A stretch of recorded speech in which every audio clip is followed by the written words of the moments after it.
వేసిన ఓటు ఎవరికి వెళ్ళింది అని వారే చూసుకొని సంతృప్తి చెంది ఎన్నికల ఘట్టం ముగియటం జరిగింది. ఎవరు కూడా ఎక్కడ మేము వేసిన ఓటు మాకు వివిప్యాట్లో కనిపించలేదు అని ఎవ్వరూ చెప్పలేదు. అలా చెప్పినటువంటి ఏకైక వ్యక్తి నారా చంద్రబాబు నాయుడు. మరి అందరికీ కనిపించింది.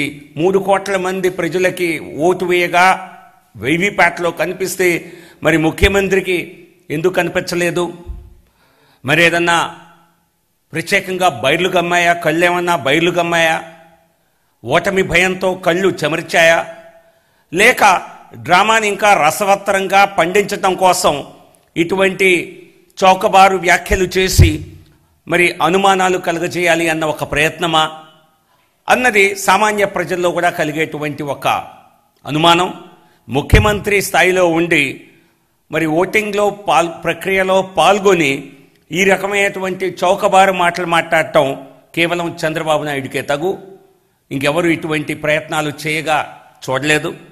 మరి నిజంగానే ఆయన కనిపించకుండా ఉండుంటే మరి అప్పుడే ప్రిసైడింగ్ ఆఫీసర్ మీద మరి అక్కడే కంప్లైంట్ చేసి ఓటింగ్ని ఆపించవచ్చు కదా. అటువంటి అవకాశం సామాన్య ఓటర్కు ఉంది. మరి దేశమంతా తిరిగి రచ్చరచ్చ చేసే ఈ ముఖ్యమంత్రికి ఎందుకు కనీస ఆ పరిజ్ఞానం లేదు? అంటే తానే డ్రామా ఆడుతున్నాను, తానే అబద్ధాలు చెప్తున్నానన్న విషయం ప్రజలకు తెలిసిపోవటం లేదా? ఈయనకి మరి ఓటింగ్ సరళిపైనే అటువంటి చౌకబారు వ్యాఖ్యలు చేయటం మరి ఒక ప్రజాస్వామ్య వ్యవస్థలో ముఖ్యమంత్రికి తగునా? ఆలోచించుకోవాలి, ప్రజలకు క్షమాపణ చెప్పాలి.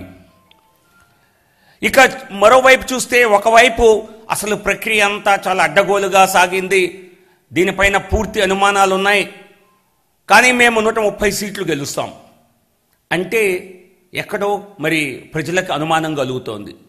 మరి ఇవేదన్నా మరి క్రిమినల్ తెలివితే ఎట్లా? అంటే ప్రక్రియని ముందుగా అధికారులని మీకు కావలసిన వారిని అందరినీ మీరు నియమించుకొని మీకు కావలసినట్లుగా మీరంతా వ్యవస్థను ఏర్పాటు చేసుకొని చిన్న చిన్న మార్పులు చేసినా కూడా ఎలక్షన్ కమిషన్ పైన దుమ్మెత్తు పోసి మరి మీరే ఏదన్నా కుట్ర రచించి మరి ఇప్పుడు రేపు గెలిచాక అమ్మ మేము అనుకున్న కుట్ర ఫలించలేదు, ప్రజలే గెలిచారు అని చౌకబారు మాటలు మాట్లాడటం కోసం ఏదైనా చేస్తున్నారా? నిజంగా టీడీపీకి ఈ ఎన్నికల్లో ప్రతిపక్ష హోదా వచ్చే పరిస్థితులు రాష్ట్రంలో లేవు. గత ఎన్నికల్లోనే ముక్కుతూ మూలుగుతూ గెలవటం జరిగింది. అది కూడా చంద్రబాబు నరేంద్ర మోడీ గారి చలవ వలన తుప్పుపట్టిన సైకిల్ బయటపడింది. ఆ సమయంలో పవన్ కళ్యాణ్ గారు కూడా తెలుగుదేశం పార్టీని తాను పోటీ చేయకుండా సమర్థించడం జరిగింది, టీడీపీ బీజేపీ కూటమిని. మరి అప్పుడే ఏదో బొటాబొటీగా గెలిచినటువంటి తెలుగుదేశం పార్టీ ఈ రోజున 130 సీట్లు గెలుస్తోంది అని చెప్పాలనుకుంటున్నారంటే మరి చెవుల్లో ఏదన్నా అందరూ గోబీ పువ్వులు పెట్టుకున్నారని అనుకుంటున్నారా? మరి లేదా అటువంటి ప్రయత్నాలు ఏమన్నా మీరు చేశారా? క్రిమినల్ పనులు ఏమన్నా చేసి ఎన్నికల్ని ఫిక్స్ చేసి ముందుగానే మరి ఇటువంటి రచ్చ చేసి తర్వాత అయినా కూడా మేమే గెలిచాం, ప్రజలు గెలిపించారు అని చెప్పడానికి ప్రయత్నిస్తున్నారా? సో నిజంగా గనక ఈ ఎన్నికల్లో తెలుగుదేశం పార్టీ గెలిచే అవకాశాలే లేవు. పొరపాటున గనక అటువంటి ఫలితం వస్తే దీని వెనుక మీ రాజకీయ కుట్ర ఉన్నట్టు స్పష్టంగా బయటపడుతుంది. అప్పుడు తప్పనిసరిగా అందరూ ఏకమై తెలుగుదేశం పార్టీ ఇదంతా ఫిక్స్ చేసిన రాజకీయం అని చెప్పి ఈ ఎన్నికల పైన ప్రశ్నలు లేవనెత్తవలసిన సమయం వస్తుంది. ఇకపోతే ముఖ్యమంత్రి చంద్రబాబు నాయుడు గారు ఇప్పుడు ఫ్రీ అయ్యారు కాబట్టి వేరే వేరే రాష్ట్రాల్లో ప్రచారం చేస్తున్నారు. ఎవరికైనా ఆ హక్కు ఉంటుంది. అలాగే ఆయన ఈ రోజున మరి కర్ణాటక, తమిళనాడులో నిన్న ఇవాళ ప్రచారం చేశారని చెప్పుకుంటున్నారు. కాస్త లోకేష్ బాబుని, బాలయ్య బాబుని కూడా తీసుకెళ్ళి ఉంటే కొంత అక్కడ ప్రజలకి కొంత వినోదంగా కూడా ఉండేది. మరి వచ్చే రోజుల్లో ఆ పనులు ఏమన్నా చేస్తారేమో అని ఆశిస్తాం. అయినా మీరు వెళ్ళి ప్రచారం ఆర్భాటం చేసి తెలుగు ప్రజలకి సందేశం ఇచ్చారు. తెలంగాణలో మరి వచ్చే సీట్లు కూడా రాకుండా పోయిందని చెప్పి కాంగ్రెస్ పార్టీ పూర్తిగా తెలంగాణలో చతికిలు పడింది. సో మీరెంత ప్రచారం చేస్తే కర్ణాటకలో కానివ్వండి, తమిళనాడులో కానివ్వండి, మరి ఏ రాష్ట్రంలో పంజాబ్లో వెళ్ళి చేసి అక్కడ తెలుగు వాళ్ళని అందరినీ నమ్మించానని మీరు మమ్మల్ని నమ్మించదలుచుకుంటే అది కూడా ఓకే. సో ఇక మీరు చేసే ప్రయత్నం ప్రతిపక్షాలకు ఉపయోగపడుతుంది తప్పితే మీరు సహాయం చేయాలనుకునే పార్టీలకు ఎవరికి ఉపయోగపడదు. ఈ రోజున మీరు తమిళనాడులో చంద్రబాబు నాయుడు గారు ఉండి ఆంధ్రప్రదేశ్ తమిళనాడు కలిసి పనిచేస్తాయి అన్నారు. ఏ రకంగా కలిసి పనిచేస్తాయి? డిఎంకే మరి మీరేదో ప్రత్యేక హోదా అని చెప్పి ఒక యూటర్న్ కొట్టారు లాస్ట్ ఇయర్. మరి మొన్న వరకు అడిగారు పక్క రాష్ట్ర తెలుగు సీఎంని, తెలంగాణ సీఎంని అడిగారు ప్రత్యేక హోదాని మీరు సమర్థిస్తారా అని. మరి డిఎంకే తన మేనిఫెస్టోలో ఆంధ్రప్రదేశ్కు ప్రత్యేక హోదా రావాలి, దీన్ని మేము సమర్థిస్తున్నాం అని ఎక్కడైనా చెప్పిందా? కానీ లేదా పోనీ డిఎంకే అధ్యక్షుడి చేత ఇటువంటి ప్రకటన ఏమైనా చేయిస్తారా? మేము ఆంధ్రప్రదేశ్ కోసం ప్రత్యేక హోదా కోసం డిఎంకే పూర్తిగా సిద్ధంగా ఉంది, దాన్ని మేము సమర్థిస్తాం అని ఏమన్నా చెప్పించగలరా? మరి చెప్పించకపోతే ఆంధ్రప్రదేశ్కు వ్యతిరేకంగా అనేక సందర్భాల్లో తమిళనాడు తన హక్కుని చాటుకుంటూ ఆంధ్రప్రదేశ్కు రావాల్సిన కొన్నిటిని రాకుండా అడ్డుకుంది. మరి మీకు డిఎంకే నుంచి స్టాలిన్ నుంచి ఎటువంటి అష్యూరెన్స్ వచ్చింది? అలాగే కుమారస్వామి నుంచి జనతాదళ్ సెక్యులర్ మరి తెలుగు రాష్ట్రానికి ఆంధ్రప్రదేశ్ ప్రభుత్వానికి ఏం భరోసా ఇచ్చింది? ఆంధ్రప్రదేశ్కి ప్రత్యేక హోదా ఇవ్వాలి, పరిశ్రమల రాయితీలు ఇవ్వాలి అని మరి కుమారస్వామి ఏదన్నా ప్రెస్ కాన్ఫరెన్స్ చేసి చెప్పారా? మేనిఫెస్టో చేసి చెప్పారా? లేక వీరప్ప మొయిలీ లాంటి నాయకులు ఎవరైతే పార్లమెంట్లో ఆంధ్రప్రదేశ్కు ప్రత్యేక హోదా ఎలా ఇస్తారు అని గతంలో ఆర్గ్యూ చేశారో, చర్చల సమయంలో రాజ్యసభలో అడ్డుకున్నారో, ఆన్ రికార్డ్ అడ్డుకున్నారో, మరి వారందరూ కలిసి మీకు ఏదన్నా హామీ ఇచ్చారా? మరి మీరు మీ రాజకీయాల కోసం కేవలం పక్క రాష్ట్రాలకు వెళ్ళి రాజకీయాలు చేస్తూ అదేదో తానేదో చేసేటువంటి గొప్ప ప్రయత్నం అదేదో ప్రజలకు ఫలిస్తుంది అని చౌకబార మాటలు మీరు ఎందుకు చెప్తున్నారు? ప్రత్యేక హోదా గురించి మీరు సాధన కోసం పక్క రాష్ట్రాల సీఎం నుంచి అడిగారు, తెలుగు రాష్ట్రం సీఎం నుంచి, మరి తెలంగాణ సీఎం నుంచి అడిగారు, తమిళనాడు సీఎం నుంచి, లేదా మీరు కాబోయే సీఎం అనుకునే స్టాలిన్ నుంచి మీరు ఏదన్నా తీసుకున్నారా? పార్లమెంటులో ఏడీఎంకే మీతో లేదు, డిఎంకే మీతో ఉంది. రోజున డిఎంకే సమర్థిస్తుందా? జేడీఎస్ సమర్థిస్తుందా? దేవేగౌడ సమర్థించారా? మరి మీరు ఇవన్నీ సమర్థించకుండా ఉంటే మరి ఆంధ్రప్రదేశ్ని అడ్డుకునే పార్టీలతో మీరు మరి రాజకీయ మైత్రి చేసి మీరు ఆంధ్రప్రదేశ్ గొంతుకు వస్తున్నారు అంటాం మరి సహజమా కాదా?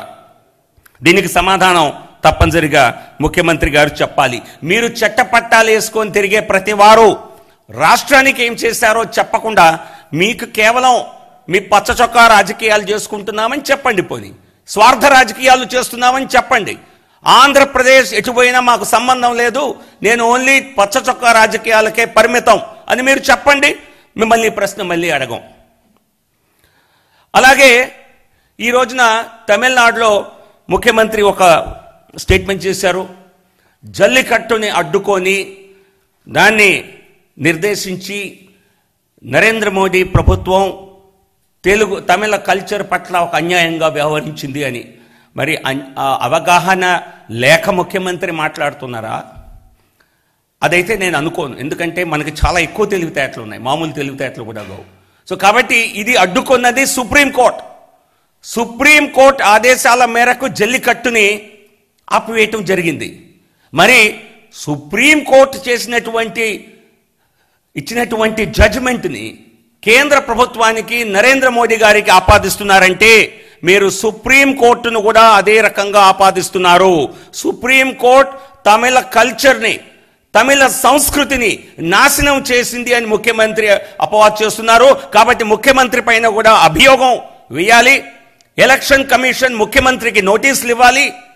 అలాగే సుప్రీంకోర్టులో కూడా కంటెంప్ట్ ఆఫ్, ఎలాగైతే రాహుల్ గాంధీ మీద నిన్న కంటెంప్ట్ పిటిషన్ ఫైల్ అయిందో అలాగే సుప్రీంకోర్టు పైన కూడా, ఎందుకంటే ఇప్పుడు సుప్రీంకోర్టు జడ్జిమెంట్ మీద ఎవరైనా మాట్లాడవచ్చు, అభ్యంతరం లేదు. కానీ సుప్రీంకోర్టుకి ఏదన్నా మోటివ్ గనక ఎవరైనా ఆపాదిస్తే అది ఖచ్చితంగా కోర్టు కంటెంప్ట్ అవుతుంది, కంటెంప్ట్ ఆఫ్ కోర్ట్ అవుతుంది. జల్లికట్టుని సుప్రీంకోర్టు నిషేధించింది కాబట్టి దానికి తమిళ సంస్కృతిని నాశనం చేసింది సుప్రీంకోర్టు అని చెప్పి ముఖ్యమంత్రి వారికి మోటివ్ని ఆపాదించారు. కాబట్టి సుప్రీంకోర్టులో ముఖ్యమంత్రి పైన తప్పనిసరిగా కంటెంప్ట్ ఆఫ్ కోర్ట్ పిటిషన్ వేస్తే ఆయన్ని తప్పనిసరిగా రాహుల్ గాంధీతో పాటు కలిసి మరి చేతుల్లో చేతులు వేసుకుంటూ కోర్టుకి నోటీసులకి జవాబులు హాజరు కావాల్సిన పరిస్థితి తలెత్తే అవకాశం కనిపిస్తోంది. ఇకపోతే ఏదో ఒక రకంగా అధికారం చేతిలో నుంచి పోతుంది అని తెలిసిన ప్రభుత్వం మరి అన్యాయాలకు మాత్రం ఇంకా అడ్డుకట్ట వేయటం లేదు అని తెలుస్తోంది. మరి అనేక సందర్భాల్లో మరి ప్రభుత్వం ఇంకా కూడా కొన్ని నిర్ణయాలు చేస్తోందని, అలాగే వీరి అక్రమాలు ఇంతటితో ఆగలేదని, అమరావతి ప్రాంతంలో ఈరోజే నాకు పార్టీ నుంచి తెలిసిన విషయం, కొద్ది పెద్దగా పత్రికల్లో ఈ విషయం రాలేదు. అమరావతి ప్రాంతంలో కొన్ని భూముల్ని, ప్రభుత్వ భూముల్ని తమ అధీనంలో చేసుకోవటానికి కొంతమంది మరి అక్రమార్కులు చేస్తున్నటువంటి పచ్చచొక్క అక్రమార్కులు చేస్తున్నటువంటి ప్రయత్నాల్లో అనేక మంది వారిపైన కేసులు బుక్ చేయటం, అంటే 5 సంవత్సరాల్లో చేసిన అన్యాయాలు అవినీతిని ఆపకుండా మిగిలిందల్లా దోచేద్దాం వచ్చే 30 రోజుల్లో, వచ్చే 40 రోజుల్లో అన్నటువంటి ప్రయత్నం ఏదైతే ఉందో దీన్ని అడ్డుకోవాల్సిన బాధ్యత మరి వ్యవస్థలపైన ఉన్నది. తప్పనిసరిగా మరి అది చీఫ్ సెక్రటరీని కూడా మేము తప్పనిసరిగా అభ్యర్థిస్తున్నాం. ఎలక్షన్ కమిషన్ ఆఫ్ ఇండియా వారి చేత నిర్ధారించబడినటువంటి చీఫ్ సెక్రటరీ కనుక, పూర్తి అధికారాలు చీఫ్ సెక్రటరీగా ఆయనకు ఉన్నాయి కనుక ఇటువంటి అక్రమాలకు ఈ 40 రోజుల్లో వీరు ప్రయత్నించకుండా వీరికి అడ్డుకట్ట వేయాలని, అలాగే ప్రభుత్వ ఫైళ్ళు, రికార్డులు అన్ని డిపార్ట్మెంట్స్కి సంబంధించినవి వీటిని గల్లంతు చేయకుండా, మరి అనుకోకుండా అక్కడ ఫైర్ యాక్సిడెంట్లు, షార్ట్ సర్క్యూట్లు ఇట్లాంటివి అవుతుంటాయి. ఇట్లాంటివి కాకుండా కొంచెం జాగ్రత్త తీసుకోవాలని, లేకపోతే తర్వాత ఫైర్ యాక్సిడెంట్ జరిగింది, షార్ట్ సర్క్యూట్ జరిగింది, ఫలానా భవనంలో ఫలానా ఫ్లోర్లో జరిగిందని కేవలం చిన్న కబుర్లు లాగా రాస్తుంటారు. ఇటువంటివి జరగకుండా ముందుగా మరి మెయింటెనెన్స్ చూసుకోవాలని, ఎందుకంటే వారు ఏ అక్రమాలు చేశారో వారికి తెలుసు. ఏవి తగలబెడితే తాము పట్టుబడకుండా ఉంటామో కూడా అనేక మంది తప్పులు చేసిన వారికి తెలుసు. ఇవన్నీ కూడా జరగకుండా పూర్తి స్థాయి బాధ్యతలు, ఒకవైపు ఎన్నికల్లో భద్రపరిచినటువంటి వీవీప్యాట్స్ కానివ్వండి, కంట్రోల్ యూనిట్స్ కానివ్వండి, అవన్నీ స్ట్రాంగ్ రూమ్స్లో భద్రంగా చూడటమే కాకుండా ప్రభుత్వ ఫైళ్ళని, రికార్డ్స్ని అన్నిటినీ కూడా భద్రంగా చూడాలని చెప్పి వారిని అభ్యర్థిస్తున్నాం. అలాగే నిన్న 2-3 రోజుల్లో మరి పత్రికల్లో కొన్ని వార్తలు వచ్చాయి. వాటిలో నేను చెప్పింది ఒకటైతే మరి కావాలని చెప్పి దానికి వక్రీకరించి రాసిన సందర్భాలు ఉన్నాయి. మరి అవి తెలిసి చేసినవే అనైతే నేను నమ్ముతాను. కాకపోతే నేను పత్రికా స్వేచ్ఛ గురించి చాలా బ్రాడ్ మైండ్తో ఆలోచించే మనిషిని కనుక నేను వారికి ప్రత్యేకంగా వారి పేరు తీసుకొని చెప్పటం లేదు. దయచేసి వార్తల్ని వక్రీకరించి రాయబాకండి. మేము చెప్పేదేదో రాయండి. మీరు ఇంకేదన్నా రాయదలుచుకుంటే అది మీ అనాలిసిస్ కింద రాయండి. నేను చెప్పినట్టుగా రాయొద్దు. నేను చెప్పింది అంతా రికార్డులో ఉంటుంది. నేను చెప్పిన విజయవాడలో నేను చేసిన ప్రెస్ కాన్ఫరెన్స్ ఫేస్బుక్ లైవ్లో మొత్తం రికార్డ్ అయి ఉంది. మరి నేను చెప్పింది ఒకటైతే మరి అక్కడ మీరు రాసేది ఒకటి. దయచేసి ఇటువంటి మరి ఇది పొరపాటు అయితే సరే, పొరపాటు అయినా కూడా సరిదిద్దుకోవాల్సిన అవసరం ఉంది. ఎందుకంటే నేను ఆంధ్ర ప్రజల్ని ప్రాంతీయ పార్టీలు 2 పోటాపోటీగా ధనాన్ని వెచ్చించి ఎన్నికల్లో పోటీ చేశాయని చెప్పాను. కానీ దానికి ఆంధ్ర ప్రజలు అమ్ముడిపోయారు అని చెప్పి కబుర్లు రాయటం ఇది పూర్తిగా అవాస్తవం. ఆ మాట నేను ఎక్కడ అనలేదు, నేను ఎప్పుడూ అనను. నేనేం మాట్లాడినా చాలా ఆచితూచి చెప్తాను. కానీ నేను చెప్పింది మీరు తప్పైతే దాన్ని మీరు తప్పనిసరిగా విమర్శించండి, కానీ చెప్పని దాన్ని రాయటం అన్యాయం. అలాగే ఎలక్ట్రానిక్ ఓటింగ్ మెషిన్స్ విషయంలో నేను పుస్తకం రాశానని చెప్పి సెలెక్టివ్గా దానిపైన లీక్స్ ఇస్తున్నారు. నేను పుస్తకం రాసిన మాట వాస్తవమే. ఆ పుస్తకం ఫ్రీగా మార్కెట్లో వెబ్సైట్లో పెట్టింది నేనే. విరివిగా చదువుకోండి, ఎంతమంది చదువుకుంటే అంత మంచిది. డెమోక్రసీ ఎట్ రిస్క్ అనే పుస్తకాన్ని రాసిన మాట వాస్తవం.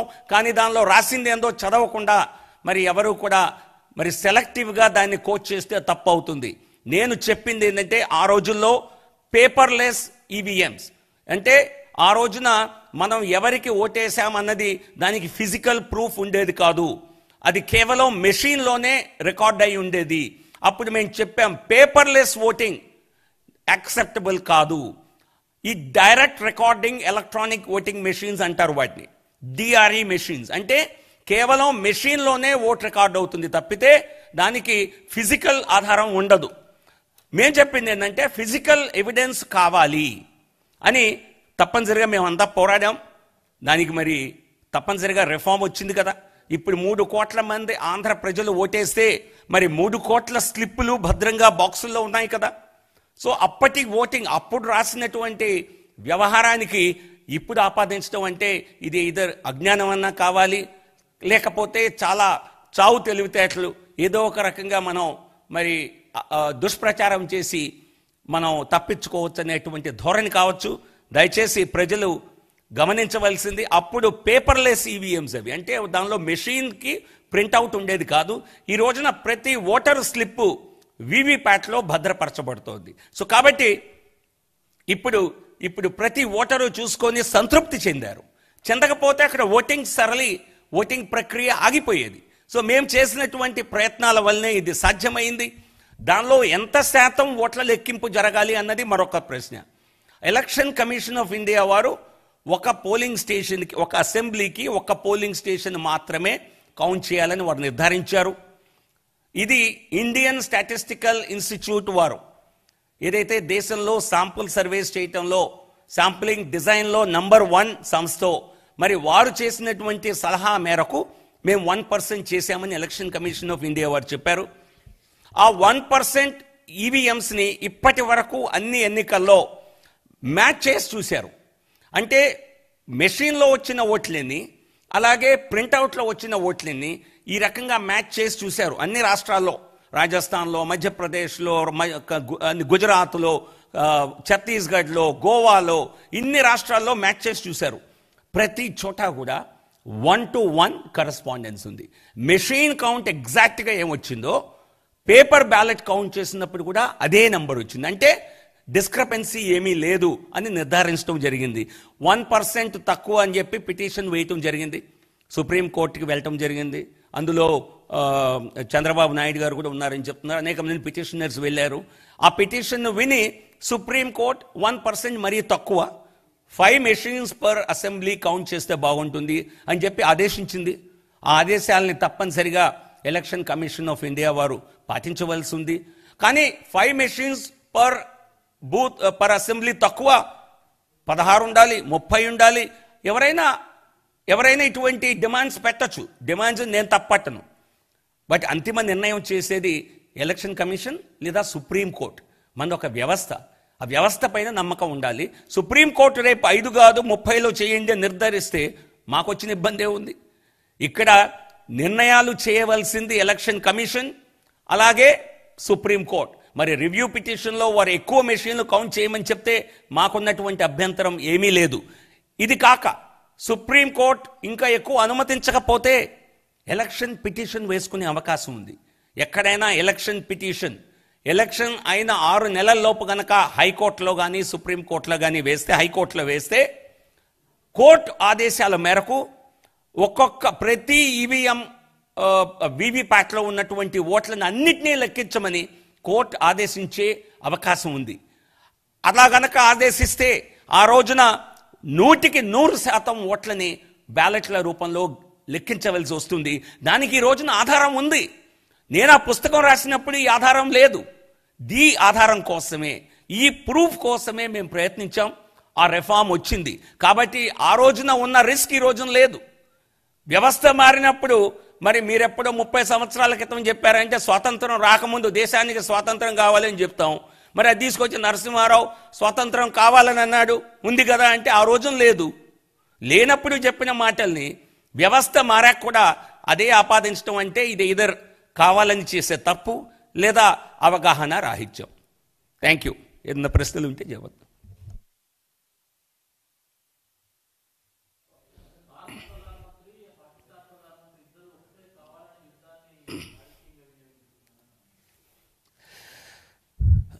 రోజుకొక మాట మాట్లాడతారు. మరి చంద్రబాబు నాయుడు గారు ఇంతకుముందేమో శంకించారని మరి మనం విన్నాం.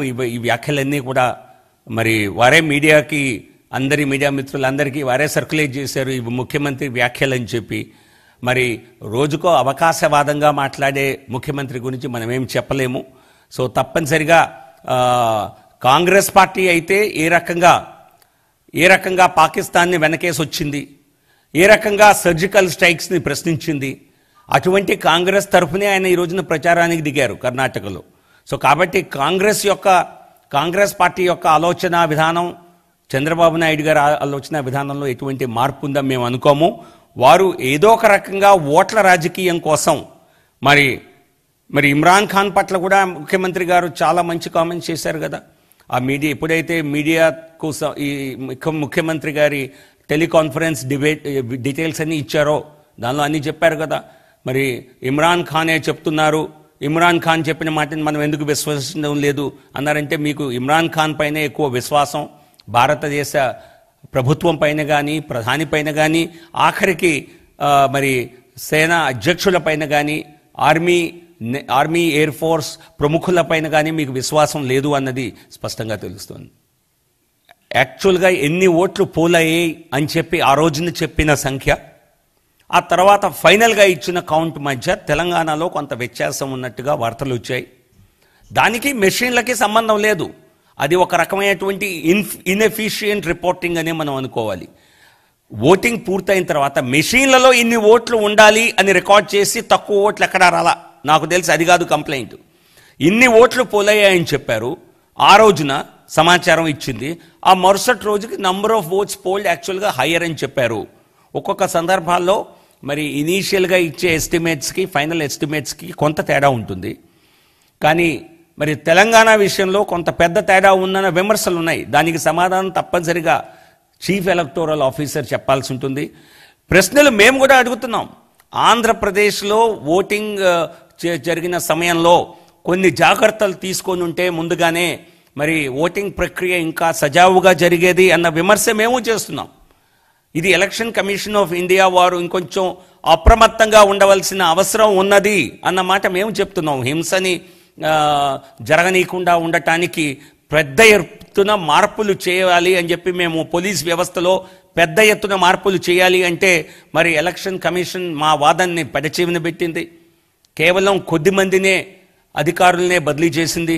మరి దానికే ముఖ్యమంత్రి చాలా రాద్ధాంతం చేసి చాలా మరి రచ్చరచ్చ చేయటానికి ప్రయత్నించారు, చివరికి భంగపడ్డారు కోర్టులో కూడా. సో కాబట్టి పెద్ద ఎత్తున మార్పులు చేసి బలగాలను మోహరించుంటే మరి ఆ హింస జరగకుండా అవకాశం ఉండేది. అలాగే ఎన్నికల నిర్వహణలో కొంత ముందస్తు జాగ్రత్తలు తీసుకొని ఉంటే తప్పనిసరిగా కొంత సజావుగా సాగేది. కానీ నేను ముఖ్యమంత్రికి చెప్పేది ఇంకో విషయం ఉంది. మరి మన రాష్ట్రంలో మీరు ముఖ్యమంత్రిగా ఉండి ఏది సజావుగా సాగింది? ఆఖరికి మరి పుష్కరాల్లో కూడా మరి మీరు చేసినటువంటి తప్పిదాల వలన అనేక మంది ప్రాణాలు కోల్పోయారు కదా. మీరు చేసే ఏది కూడా బ్రహ్మాండంగా చేసామని చెప్పుకోదగ్గదేమి లేదు కదా. ఎన్నికల నిర్వహణ అన్నది చాలా ఛాలెంజింగ్ వ్యవస్థ. 3 కోట్ల పైచిలుకు ఓటర్లు ఒకే రోజు రాష్ట్ర వ్యాప్తంగా ఓటు చేయటం అంటే ఇది చాలా క్లిష్టమైన సమస్య. కానీ ఎన్నికల కమిషన్ నిజంగా తలుచుకొని ఉంటే, సరైన ప్రయత్నాలు చేస్తుంటే ఈ జరిగినటువంటి లోటుపాట్లు కూడా లేకుండా సజావుగా సాగేది.